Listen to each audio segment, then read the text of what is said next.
All right, y'all. Happy Tuesday. Yay. All right. Well, if you didn't notice, we got ski ergs up. Also, you guys can update any points that need to be updated from the leaderboard. You can also review them all. Apparently, I don't know who all these weird team names are. There are some names up there that I don't have a clue who they are, but I'm sure we'll figure it out as the weeks go on. But today we're going to do 3 minutes of cardio. We got 5 reps of that standing split stretch walk to each side. So go down to one side, slowly walk your hands over, reach with both hands, both sides, 5 and 5. After that, you're going to go into ring rows. So grab those rings, lean back, and pull those elbows and shoulder blades back, squeeze, do 10 of those, then hang from the rig for 10 or 20 seconds, and then you've got 10 back squats. You can do those with a barbell, PVC pipe, but you're going to back squat anyway. That's our EMOM, so you might as well warm up with a barbell. So we've got that 1 rep max that we're working towards our first 5 rounds. You're going to have 60 seconds per round. The next 5 rounds, you're going to have 90 seconds. As you can see, this is what we're going for. Head up, chest up, feet flat, full depth squat. Just to be clear, I know I harp on these things all the time, but as the weight gets heavier, your squat depth does not change. So just because it gets heavy and you pull off a 2-inch squat doesn't mean that you pulled out the squat. So you've got to squat to the same depth at full range in order to be able to count that as a PR, because I know sometimes whenever I throw up things like points, all of a sudden people's judgment goes out the window, and then their squat goes from being full squat to being, oh, it was really heavy, and that doesn't count, right? One, you shouldn't want to count it because you didn't make it.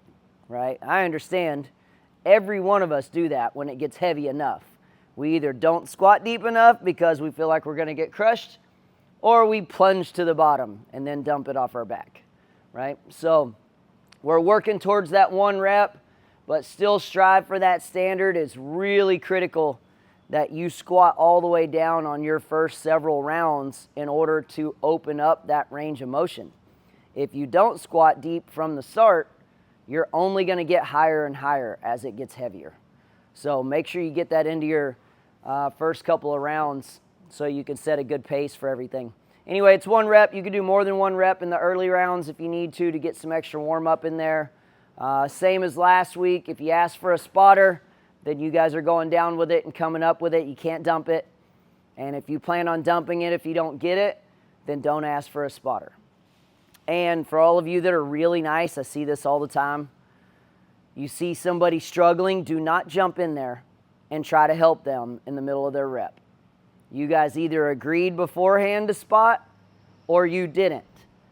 But if you go jumping in there because they struggle and they dump it, they're going to break your leg. It is not going to be a good thing for you. So it's very nice that you want to help, but there are things you just cannot do in here, because they can't see you, and if they're planning on dumping, if they don't get it, right? I know this should be kind of just normal thinking here, but I see it all the time. Somebody struggles and somebody runs up behind them to like stick their arms out. That is a really, really bad idea. You just got to let somebody do their thing unless you guys have already talked about being a spotter or not. Just let them squat, let them drop it.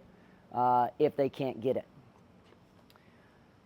Unlike normal gyms, it is not bad gym etiquette to drop your bar off your back. That's why we got rubber floors. That's why we have rubber weights, so that we can squat, lift, and be able to bail if we need to. So anyway, next we're going to do 7 rounds. You got a 14-minute cap, which if you do the math, that gives you 2 minutes per round in order to try and finish. We've got 5 deadlifts. Comp is exactly the same as RX, except for it's 30 double unders and it's heavier, but the reps are the same. The rounds are the same. The time cap is the same. Comp is 225, 175. Yeah, I believe that's what it is. 225, 175, and RX 185, 125, and burn is 135, 95. So you're going to do 5 reps of deadlift. After you get done, you're going to do a burpee beside your bar. Your bar's here. You're going to do a burpee. Chest and thighs come all the way to the ground. Then you come up. If you're doing comp, you have to jump. If you're doing RX, you have to jump over your bar. If you're doing burn, you can step over. You got 5 reps of burpees over bar. Then you're going to grab your jump rope. Comp and burn are both 30 reps. Comp is double unders, burn is singles. RX is 20 double unders. So you're going to go through those 7 rounds as fast as you can. Check your time. That's going to be your score. Any questions on any of that? Sweet, let's warm up. We got 4 minutes cardio. Those ski ergs are ready to be used. If anybody wants to use them in the warm-up, have at it.